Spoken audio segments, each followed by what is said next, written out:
요즘 공원이나 산책로에 가보시면 신발을 벗고 맨발로 걷는 분들을 정말 많이 보실 수 있습니다. 불면증이 좋아졌다. 혈압이 내려갔다. 만성염증이 사라졌다. 이런 후기들을 보고 시작하시는 분들이 많으신데요. 하지만 오늘 말씀드릴 세 가지에 해당하신다면 맨발 걷기를 시작하기 전에 반드시 이 영상을 끝까지 봐주셔야 합니다.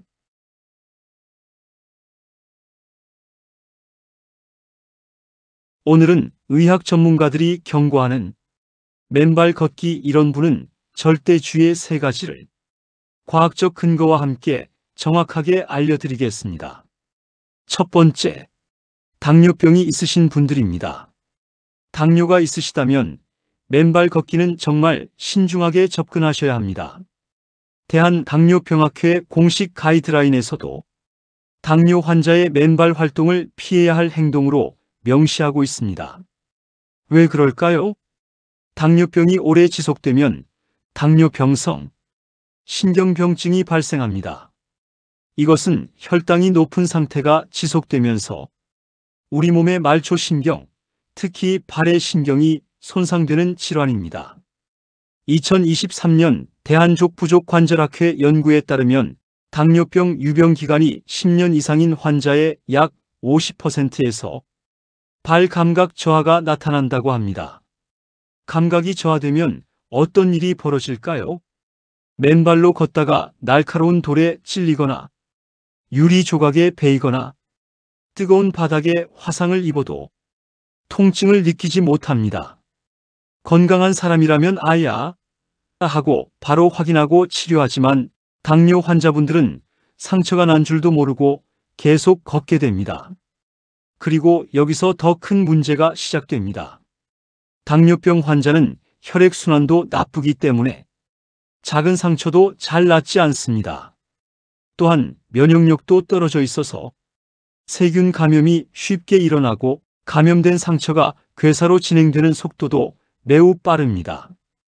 2022년 국제당뇨병연맹 IDF 보고서에 따르면 당뇨병 환자의 족부 궤양의 약 14에서 24%가 결국 절단으로 이어진다고 합니다.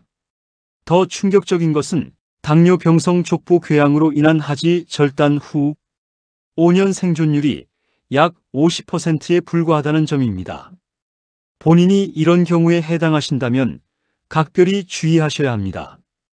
당뇨병 진단을 받으신 분, 혈당 조절이 잘 안 되시는 분, 발저림이나 무감각 증상이 있으신 분, 발에 굳은 살이나 변형이 있으신 분, 이런 분들은 맨발 걷기 대신 쿠션이 좋고 발을 완전히 감싸는 운동화를 신으시고 매일 발을 꼼꼼히 관찰하시는 것이 훨씬 중요합니다.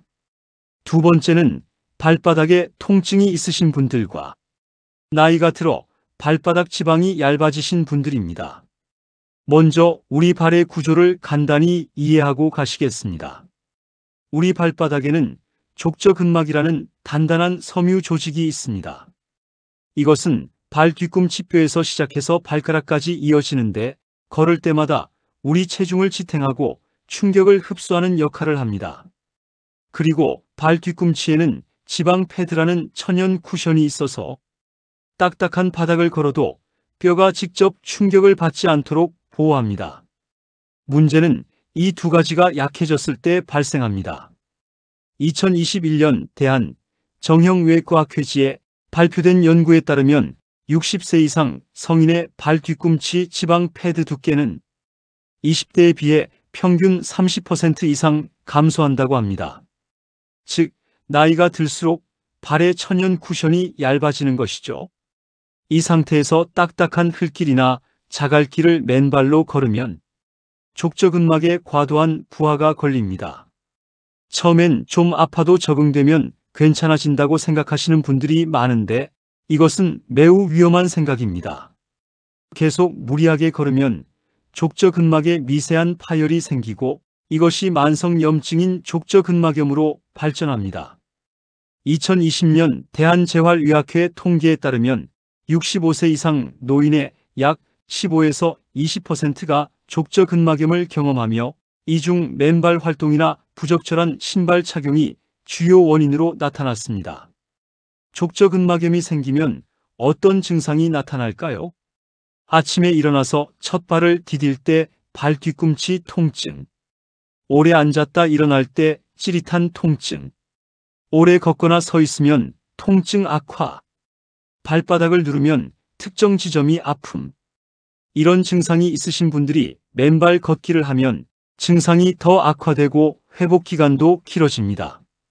실제로 족저근막염 환자들을 대상으로 한 연구에서 딱딱한 바닥에서의 맨발 활동은 증상 회복을 평균 3에서 6개월 지연시킨다는 결과가 나왔습니다. 이런 분들은 특히 주의하세요. 아침에 첫 발을 디딜 때 발바닥이 아프신 분, 발바닥을 만졌을 때 살이 별로 없고 뼈가 만져지시는 분, 평발이거나 높은 요족을 가지신 분, 과체중이신 분, 이런 경우라면 맨발 걷기보다는 아치 서포트가 있는 깔창과 충격 흡수가 잘 되는 운동화가 훨씬 도움이 됩니다. 세 번째, 최근 10년 이내에 파상풍 예방접종을 받지 않으신 분들입니다. 파상풍? 그게 녹슨 못 밟았을 때만 걸리는 거 아니야? 라고 생각하시는 분들이 많으신데 절대 아닙니다. 파상풍균은 흙 속에 광범위하게 존재하는 세균입니다. 특히 동물의 분변이 섞인 토양, 먼지, 심지어 깨끗해 보이는 공원 흙에도 포자 형태로 살아 있습니다. 이 균은 산소가 없는 환경을 좋아하기 때문에 작은 상처라도 깊이 들어가면 증식을 시작합니다. 질병관리청의 2023년 자료에 따르면 우리나라 파상풍 환자의 약 65%가 60세 이상 고령층이며 이 중 상당수가 야외 활동 중 발생한 작은 상처가 원인이었습니다. 파상풍에 감염되면 어떤 일이 벌어질까요? 초기에는 단순히 상처 주변이 뻐근하고 턱이 뻣뻣한 느낌이 듭니다. 하지만 시간이 지나면서 1단계 턱 근육 경직, 2단계 얼굴 근육 경련, 3단계 전신 근육 경직과 경련, 4단계 호흡 근육 마비로 인한 호흡곤란.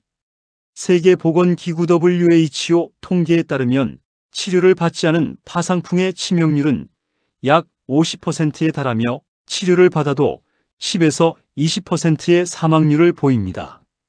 특히 고령층은 면역력이 약해서 증상이 더 빠르게 진행되고 회복도 어렵습니다.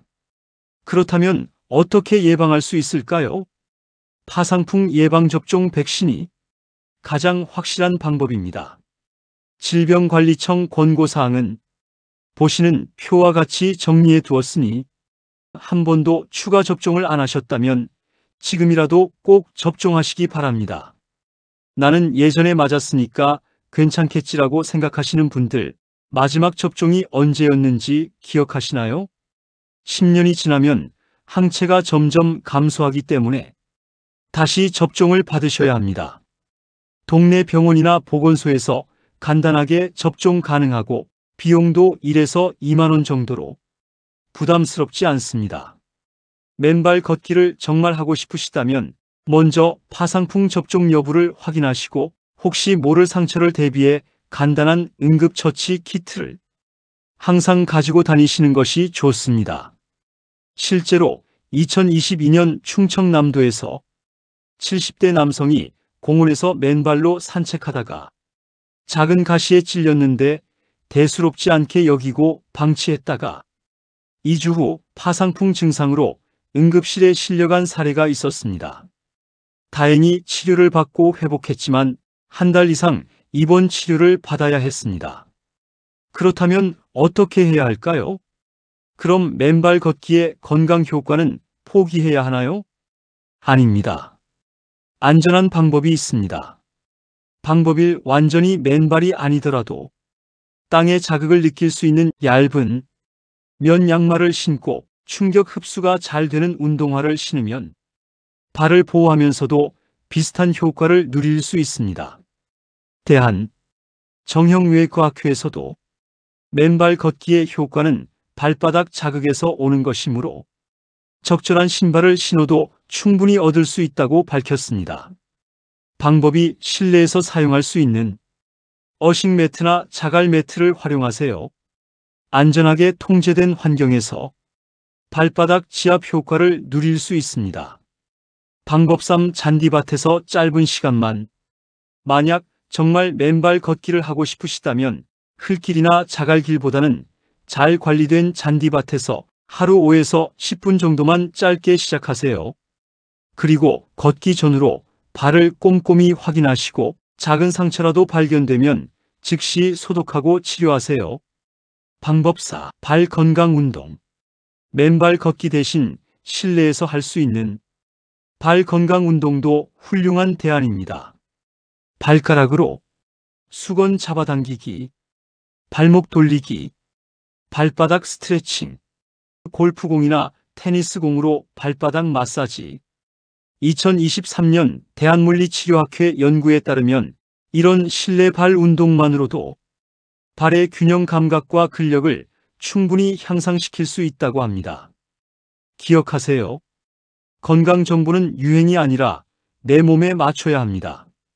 남들이 좋다고 해서 무작정 따라 하기보다는 내 건강 상태를 먼저 확인하고 안전한 방법을 선택하는 것이 진정한 건강 관리입니다. 오늘 말씀드린 내용 다시 한번 정리하겠습니다. 맨발 걷기. 이런 분들은 꼭 주의하세요. 당뇨병이 있으신 분, 발 감각 저하로 상처를 못 느낄 수 있습니다. 발바닥 통증이 있거나 지방층이 얇으신 분, 족저근막염 악화 위험이 있습니다. 파상풍 예방 접종을 10년 내 안 하신 분, 흙 속 세균 감염 위험이 있습니다. 맨발 걷기가 나쁘다는 게 아닙니다. 다만 내 몸 상태에 맞지 않으면 오히려 건강을 해칠 수 있다는 것 꼭 기억해 주세요. 오늘 영상이 도움이 되셨다면 주변에 맨발 걷기 하시는 가족이나 친구분들께 이 영상을 꼭 공유해 주세요. 혹시 모를 위험을 미리 예방할 수 있습니다. 다음에도 더 유익한 건강 정보로 찾아뵙겠습니다. 오늘도 건강하고 행복한 하루 보내세요. 감사합니다. 구독과 좋아요, 알림 설정도 부탁드립니다.